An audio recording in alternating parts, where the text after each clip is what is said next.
Uman, a small town in central Ukraine. For almost 200 years, Bratslav Hasidim have been coming to this town on the eve of Rosh Hashanah, the Jewish New Year.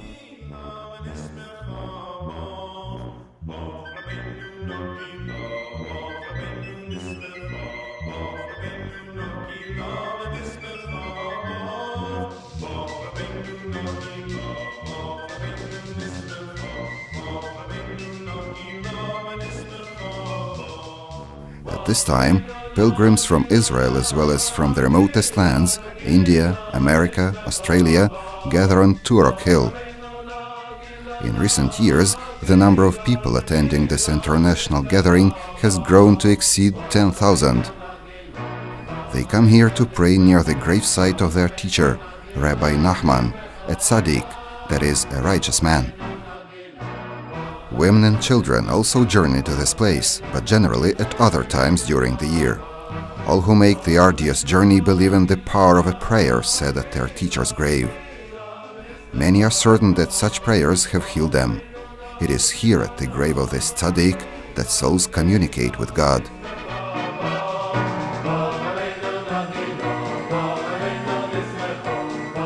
Most people arrive here to take part in the traditional prayer services ushering in the Jewish New Year, but thousands make the trip at other times as well, traveling enormous distances regardless of illness, obstacles, or expense.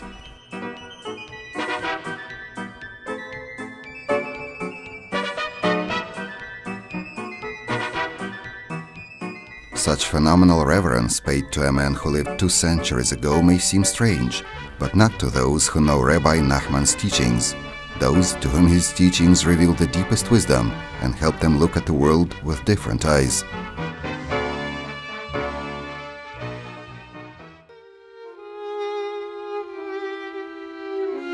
Not long before he died, Rabbi Nachman spoke a few simple words that indeed were prophetic. "My flame shall glow until the coming of Mashiach."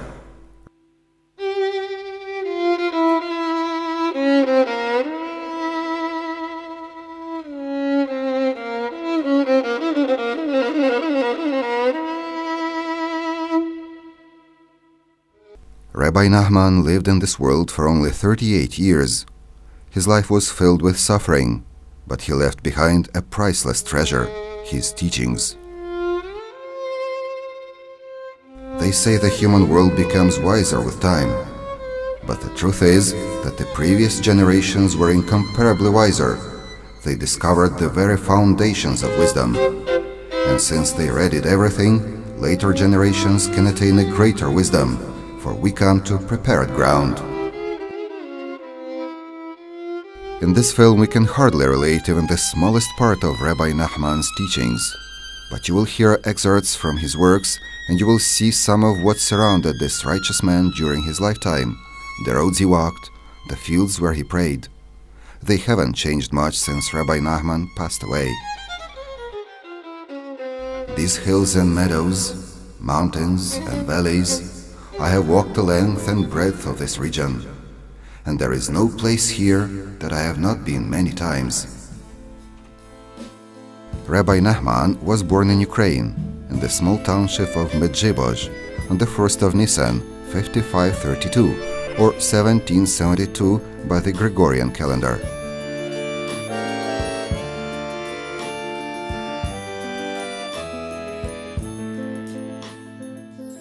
This is where his famous great-grandfather, the founder of Hasidism, Rabbi Israel Baal Shem Tov, spent his last years and was buried. When Rabbi Nachman was 6 years old, he secretly began visiting his great-grandfather's grave. He would stand there in the heat of summer and in the frost of winter, mostly by night, so no one would see him. And there he spent hours praying for the ability to come closer to God in the merit of his great-grandfather's deeds.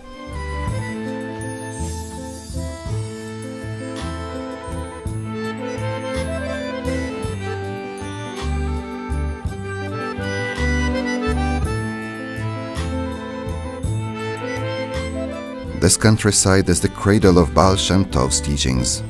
The beauty of nature here inspired and encouraged him, moving him to spiritual yearnings and meditation. And his great-grandson, Rabbi Nachman, also learned from his earliest years to search beyond the majestic landscape that surrounded him.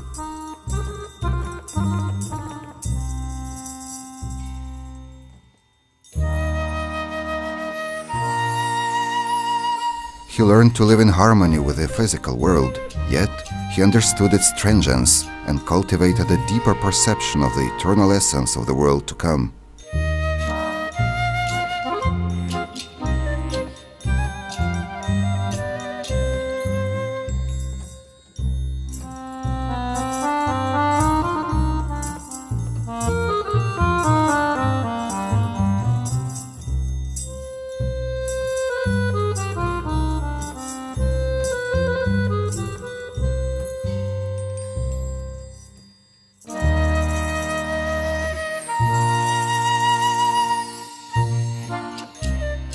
The entire world is in a certain sense spiraling, spinning like a top.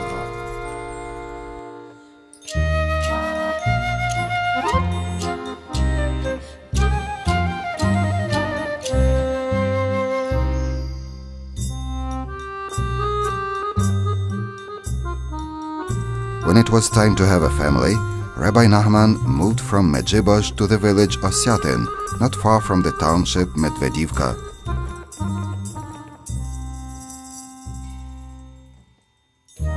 There he strove for ever greater refinement and purity. There he poured out his heart to the Creator, walking through the forests and fields, climbing the hills. Here, in solitude, he continually implored the Most High to let him come nearer. This personal kind of prayer, said in addition to the traditional prayers, later became one of the most important elements of Rabbi Nachman's teachings. He said that he was able to attain such a high level of spirituality only with the help of this prayer in seclusion.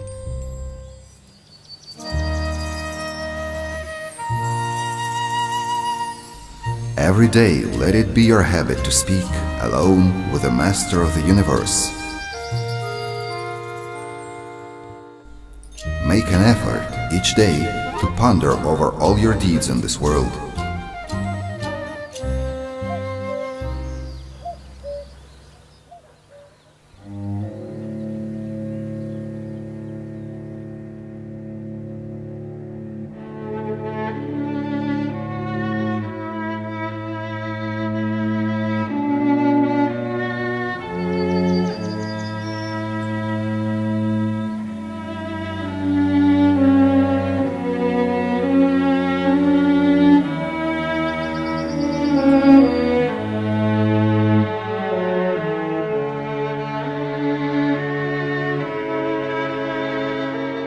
No matter where a man was born, he can come closer to the Creator.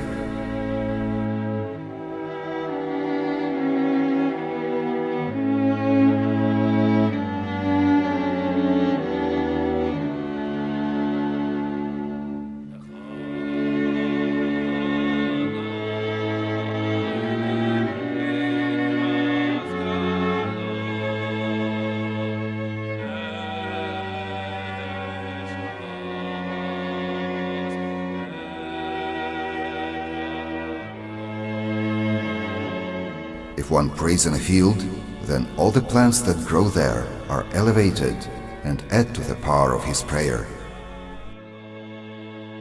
Every leaf of grass tries to push itself closer to the surrounding leaves so it can take part in the prayer.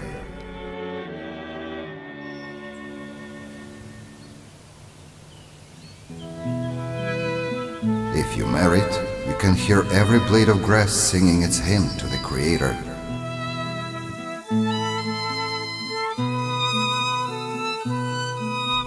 Personal conversation with the Lord became one of the most distinguishing features of Rabbi Nachman's students.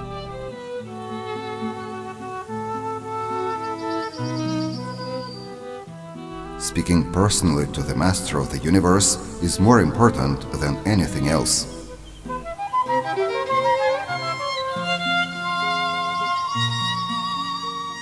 man must set aside at least 1 hour every day to pour out his heart to the Most High. We must plead with him to help us serve him better, that he approximates him to the service. Turn to God with your words. Create your own personal prayers. Speak in your native tongue. That will awaken a power in your soul and improve your concentration. From his earliest years, Rabbi Nachman worked ceaselessly to make his personality comply with God's will. His modesty, kindness, resistance to immorality all were achieved through persistence and heartfelt prayer.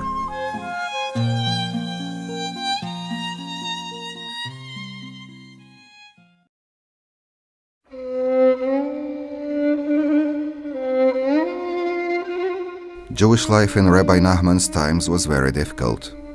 The Jewish communities of Ukraine were plagued by wars, the division of Poland, reprisals by authorities, and incessant attempts to force the Jewish people to betray their ancestors' faith. How to face the challenges, how to keep the light of faith glowing and pass it on to future generations. Rabbi Nachman answers: long for God, aspire to come close to Him. That is our work here on this earth. Everything around you, everything you see on earth was created solely to test us, so that we may exercise the freedom of choice. There are many ways out of darkness, but man is blind and cannot see them. Just know, through seeking truth one merits to find a way out, for truth is the light. Not only did Rabbi Nachman seek and find answers to questions about the purpose and goal of human life, he provided ways through which these goals could be attained.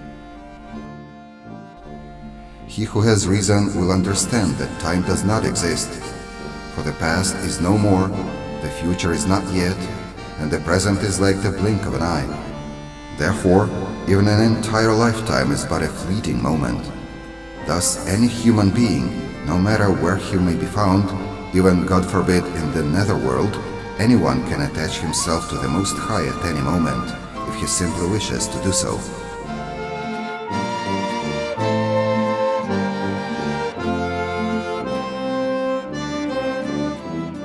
Bratslav, an ancient settlement in Podylia. In 1802, Rabbi Nachman settled here.